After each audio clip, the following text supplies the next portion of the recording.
And then the last session I went to was called Managing in the Age of Grievance. And I've spoken about this subject on the podcast before about social media and the rise of distrust and people emboldened to air their grievances, whether they're real and justified, and there are plenty that are real and justified, or perceived maybe because of national politics or because of selfishness.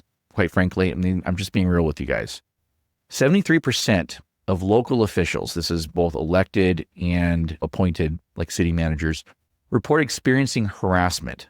And of those, 89% experienced harassment on social media and 84% experienced it during public meetings. And I will say this, I do have more respect for people that will throw stones at me or the city looking at me in the eye versus those that do it behind a keyboard. I will tell you that. 23% experienced harassment of their family or loved ones, which is ridiculous. I mean, that number should be zero. I mean, it's one thing if you go for somebody that was elected and ran for council, their families are off limits, honestly.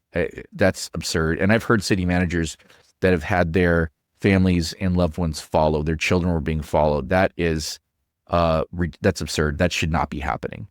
Almost 60% feel it has gotten worse since they first got in office. So a lot are feeling that it is getting worse. It's actually progressing. So what has also been found is that most people are airing their grievances do not actually want to solve problems. They just want to complain. And it's not even about feeling like they're being heard. People take pleasure in doing this, which is why a lot of the attacks are so vitriolic. And they want to inflict pain on people.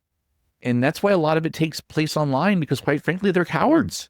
I think they want to say these things and they want to, beat their chest about how I'm giving it to the man or whatever. It's cowardly to me. That's just my opinion.